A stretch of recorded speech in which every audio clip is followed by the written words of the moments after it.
All right, welcome back to the Copywriters Podcast with your host, the world's greatest copywriting coach, David Garfinkel. David, how you doing today, man? Nathan, I'm good. How are you? I am doing fantastic. It is very cold outside, so I'm glad to be inside a warm studio recording a podcast with you. Yeah, me too. It's not that cold here, but it never gets that cold here. Never gets that warm here. It's San Francisco. What can I say? Well, the power of technology. I'm freezing and you're nice and toasty, and we're being able to talk with each other and record an episode of the podcast. And what do we have in store for the listeners today? Okay, so I don't know how controversial what we say on Copywriters Podcast is, because I don't have that much data or a gut feel on the subject one way or the other. But I think I can say with great certainty something nearly everyone would agree on, and that is this. The single hardest part of writing copy is getting started. The terror of the blank page. And where do you start anyway? I mean, after you've done all your customer research, your product research, after you've written all your bullets, after you've brainstormed and schemed and planned, you finally got to grab the beast by its lapels and get started. And you know what's really hard about getting started? Finding your hook. Now, I can't do that for you here today, but what I can do is offer some guidance and a few trampolines to get you going. I'll give you 3 specific ways to create a hook and tell you about the one way too many people default to way too often that really doesn't work. But we should also remember one thing that always works, and that is this. Copy is powerful. You're responsible for how you use what you hear on this podcast. And most of the time, common sense is all you need. But if you make extreme claims or if you're writing copy for offers in highly regulated industries like health and finance and business opportunity, you may want to get a legal review after you write and before you start using your copy. My larger clients do this all the time. So here's the deal. Whatever you say in the beginning of your copy has a hugely disproportionate impact. It's not just copy, really. It's true in any communication. What you say or write at the start sets the tone, frames the conversation, prepares your reader or listener for what's next. See, the people listening or reading, they have these unspoken, even unheard to themselves questions in their mind. Not only when you start and they're listening, the questions are not only, what's this about, but does this have anything to do with me? And can I trust the person who's saying this to me? Whatever answers to those questions pop up in their mind or even at a feeling level will determine the frame of mind in which your prospect will read or hear what comes next. And again, this usually happens below the threshold of conscious thought. And ultimately, we're talking about the level and quality of their engagement. Is it open, curious, receptive? Can you sell them? Or is it skeptical, cautious, even bordering on hostile? Are they just going to think about it and then not even think about it?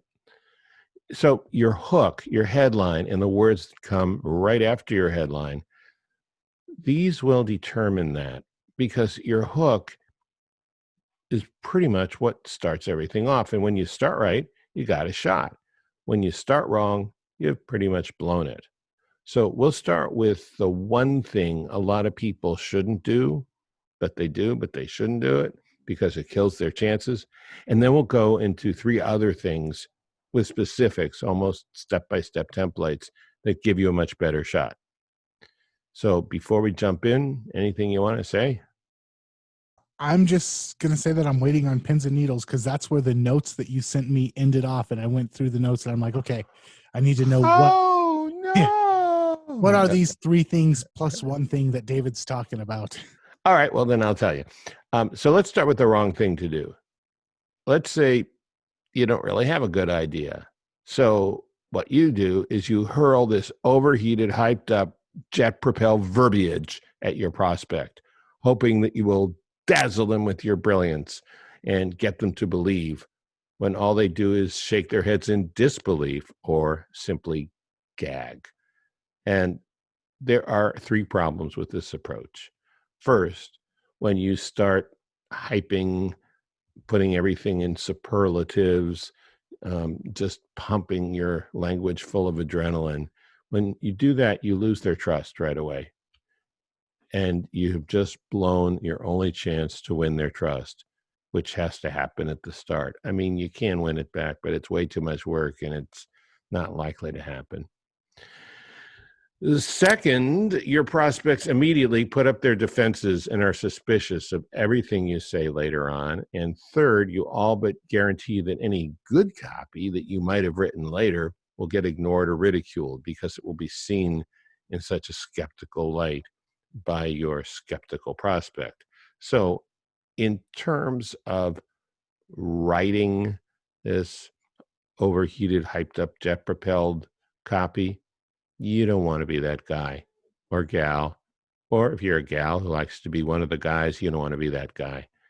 Another mistake I see people make at the beginning of their sales copy a lot is talking about themselves, talking about their brands, talking about introducing the new thing from my company, or check out this new thing that we're doing, or check out my product, whatever, especially on sales pages online.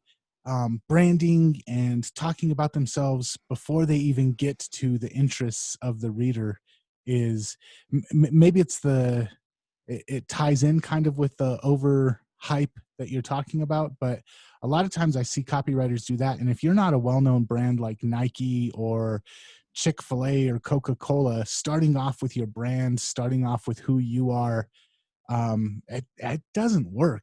And I see copywriters do that a lot too as their hook. And yeah, that's a really good point. I didn't even think of that. I assumed that they wouldn't do that, but I would be wrong if I assumed that.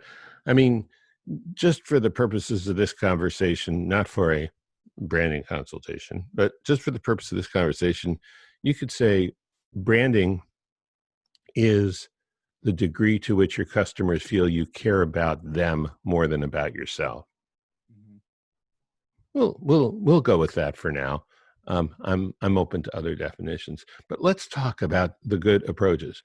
What I'm going to talk about is some proven hooks that are really easy to adapt, modify, shape, use for your own purposes. Let's call the first one the anxiety of decision time, since everyone goes through this all the time. Making a real decision is never 100% easy because, sometimes but a lot of times you have to weigh the alternatives and finally come to a conclusion. Sometimes that's even painful to do. So what makes it worse? What takes it to the max? There's an impending catastrophe. There's an impending catastrophe, and you have a huge decision to make. And what I'm talking about here is what we're going to be using to build a hook. It needs to mean something important to you, and that importance, that meaning needs to come across to your reader.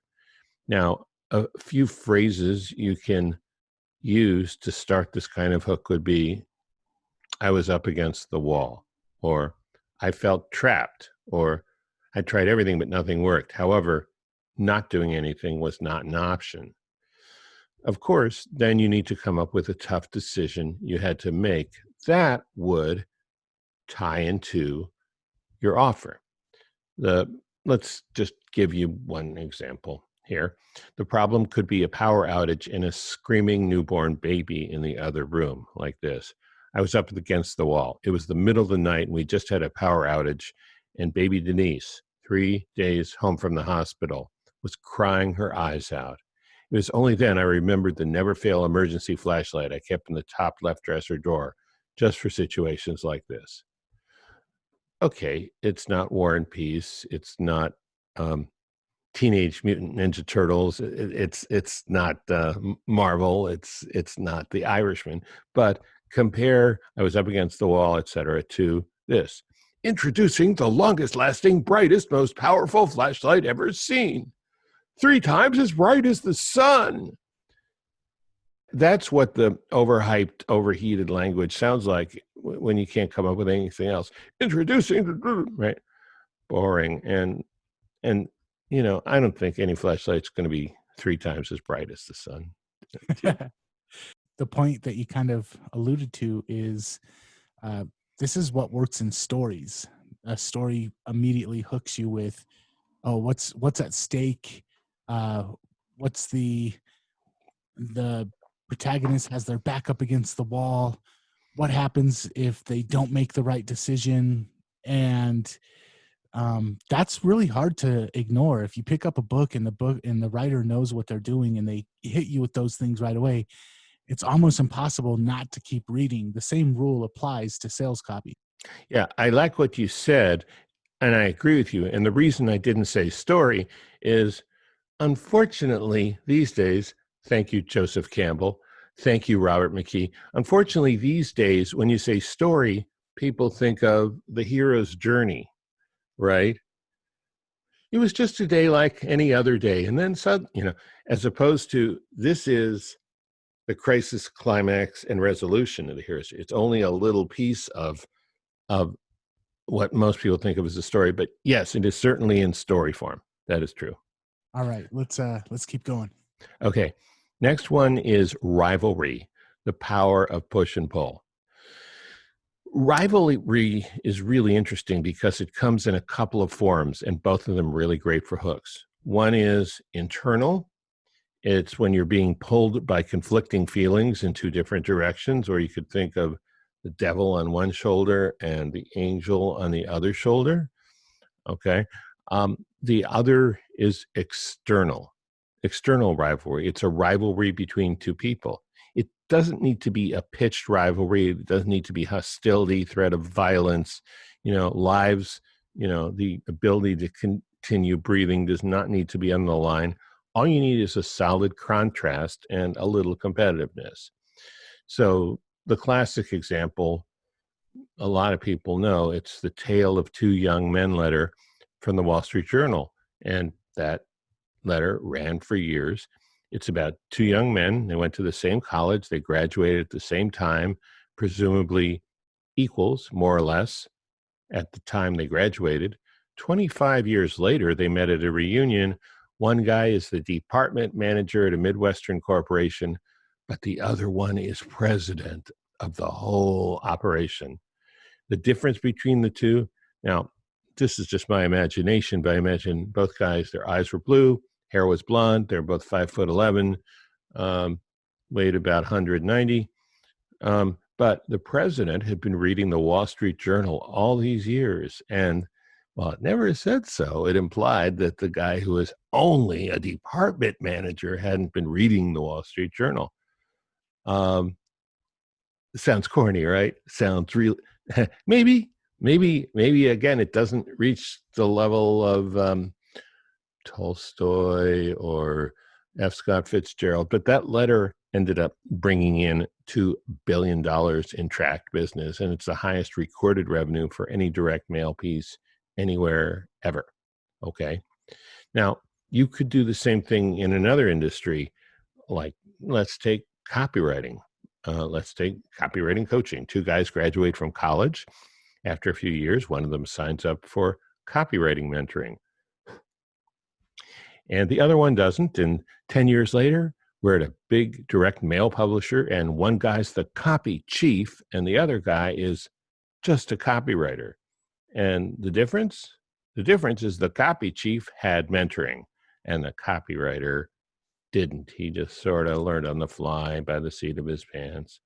I could use that kind of story myself to promote my own copywriting mentoring, but to be clear, I don't have a story exactly like that. The reason I put it together that way for this example is I wanted to show how you can take the exact structure.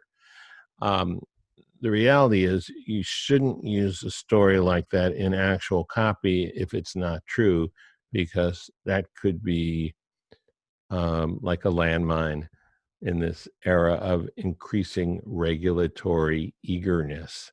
So, but I can tell you, for example, I have a client who made more in quarterly royalties for a single sales letter just a few months ago than another copywriter who just applied for mentoring usually makes in a whole year. So I could probably work that into something like a VSL. And I've seen a lot of people use this tale of two. It's not a tale of two cities. It's like, the Wall Street Journal Two Young Men letter, that kind of tale, the tale of two young men. I saw it once from this one made me laugh. It was in a promo for a clown college, a tale of two young clowns. But anyway, hey, clown colleges have a right to market too. What are your thoughts on all this? I think that why this works so well, and I'll ask you your feedback on it.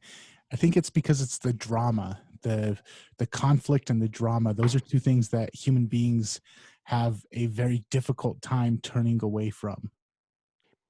Yeah, there's not a whole lot of conflict. It's not like, the department manager went up to the president at the picnic, shot up his middle finger and said, "Screw you, I should have been president." There's not that level of conflict. Although that would have been an interesting thing to test, don't you think, Wall Street Journal? No, what's when in 2020 you could do it. At the time, maybe not. No, I would say contrast, which is a little less than conflict, right? Yeah. I mean, because conflict usually means two people want different things, or you have an irreconcilable difference. What I meant when I said conflict is I meant the internal conflict, because now you've got two paths that you have to choose from. Andre Chaperone, I think, used this same tactic in one of his sales letters for one of his business. It was like some entrepreneurs do this thing and get these results. Other entrepreneurs do this. I was telling you before we got on the call, I just wrote a sales letter for one of my clients' books, and we use this exact same thing. It was some guys focus on this type of mindset, and then other guys focus on this type of mindset, and that's why they get different results. It's the internal conflict of, I have these two paths that I have to choose one or the other, and I'm being pulled in two different directions. Yeah, I agree with you 100% there. It's the story almost generates a different internal conflict where the person is saying, which of these two people do I want to identify with? Do I want to identify with the guy who's sort of stuck in bureaucratic middle management, or do I want to identify with the leader, the president, the alpha male, right? Yeah, exactly. And that right there is hard for people. Once you grasp or once you've got them with that hook, it's hard for them to turn away until they have a sense of completion about it. Yeah, so you get your Zeigarnik effect too, right? Oh, there you go. Okay. Let's talk about another approach to hook. It's transformation. And I want you to look at transformation and or be open to looking at it in a different way than you might. You might think of transformation as, the caterpillar into the butterfly, or, the Charles Atlas guy on the beach, skinny, gets sand kicked into his face into a brooding Hulk. But understand, not all transformations are that major or that graphic. Life is a series of transformations. And a lot of people don't see everyday solutions to mundane problems as a transformation. But look at it this way. If you have dry skin and you discover Gold Bond is a moisturizer that works perfectly for you, you could use that change as an example of a transformation. What you have to realize is that a lot of things that we sell are actually pretty mundane products to solve pretty mundane problems. Unless it's your problem, unless it's keeping you from sleeping at night or sitting still in a Zoom call because your skin is itching so much, right? Then it's not mundane anymore. But in life, people aren't always doing heroic things.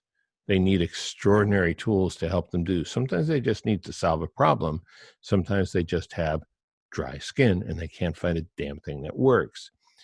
As a copywriter, your job is to make the transformation that the product provides exciting and dramatic enough to get your prospects' attention, to capture their imagination in a way that makes sense to them and is believable. So you're taking the mundane and you're raising it out of the mundane. You may not make it, like, the movie Independence Day or Men in Black or the Titanic, but it's not like, oh, got itchy skin? Just try this stuff. Hey, man, it's cool. There's a middle ground for this. And so when you can portray solving a problem that's important to your prospect in a way that really engages them when they're hearing about it, learning about it, reading about it, you can sell a lot more than if you simply state the facts and let the chips fall where they may. So let me give you a few starters for using transformation as a hook. It was just another day until I stumbled upon, and then you describe a solution to a problem that will eventually be revealed in your offer. Or I struggled with this problem for years until I mentioned it to my friend. And eventually, of course, your friend tells you about something, lets you segue into your offer. Or today could be the last day you'll suffer from, and describe the problem that your offer solves. These are just starting points, but they will get you focused and they will get you going on your hook a lot faster than just staring at a blank page. I like that last one that you said.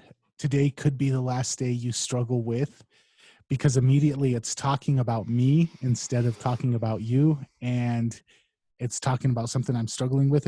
If I was struggling with something and I read that as a headline or as a hook, there's no way I wouldn't be able to finish reading the rest of that sales letter. Yeah, it is very powerful. Well, thank you. So, okay, let's summarize this. The hook is everything in your copy. Cervantes said in Don Quixote, "Todo es comenzar a ser venturoso," which can be translated as to be lucky at the beginning is everything.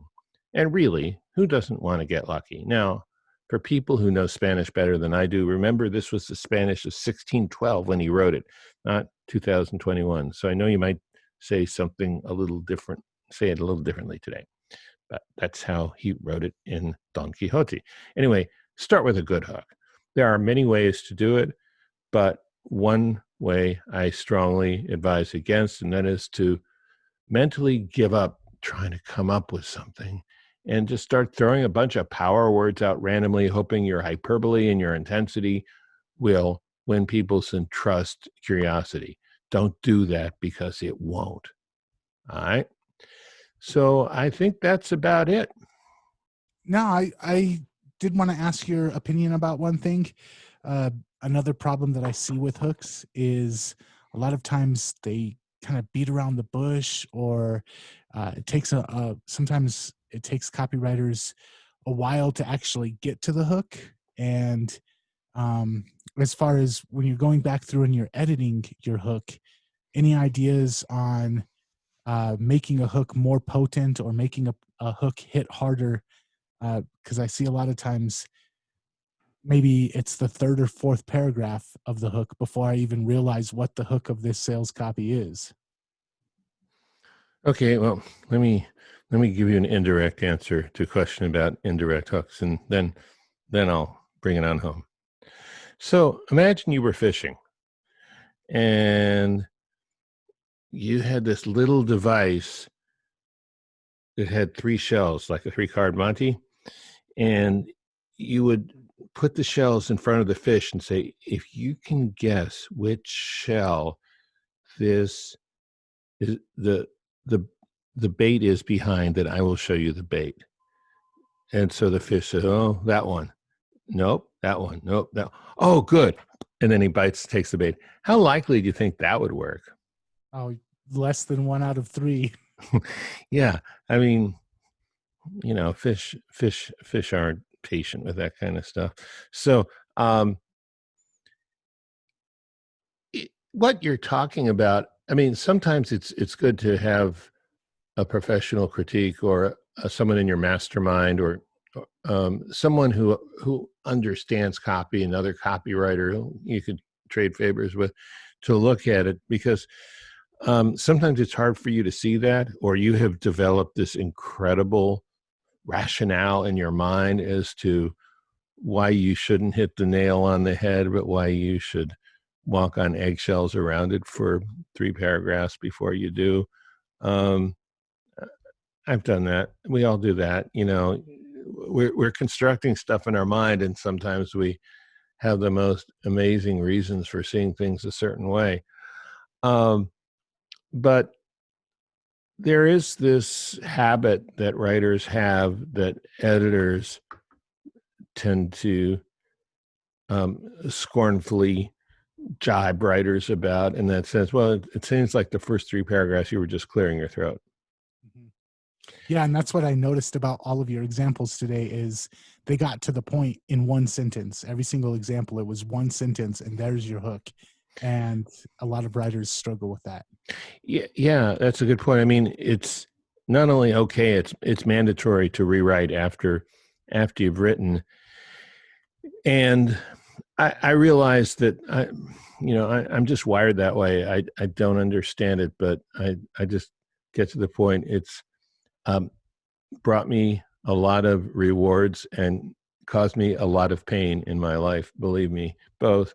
But you're wired the way you're wired. But the thing is, these days, even more than 5 years ago, you really got to get to the point fast. Now, there are a lot of ways to do it. I saw a client showed me his copywriter's Facebook ad for another one of his copyrighted clients yesterday. It only had about 12 words in it, and it was just freaking brilliant. And it didn't even seem like it was getting to the point. It was just like three kind of random questions. But as we talked about it, it turned out the copywriter had done extensive research with his target market, and he knew exactly what internal dialogue was going on in all of their minds.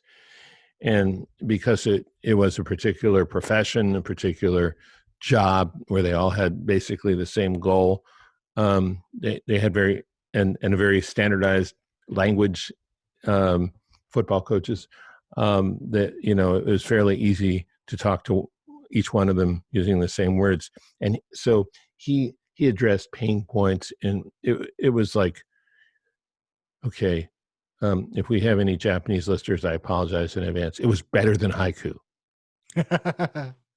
All right. This has been one of those episodes where I definitely recommend going back and re-listening to it, especially listening to your examples, because they were so succinct, on the point, and just hit the nail on the head, man. Anything else before we're out of here? No, just if you want to hear more of these, you should go to copywriterspodcast.com, or you can find us by searching for David Garfinkel Copywriters Podcast on YouTube. All right. Awesome. David, thank you again for another fantastic episode. That website again is copywriterspodcast.com, and we will catch you next time. Catch you next time.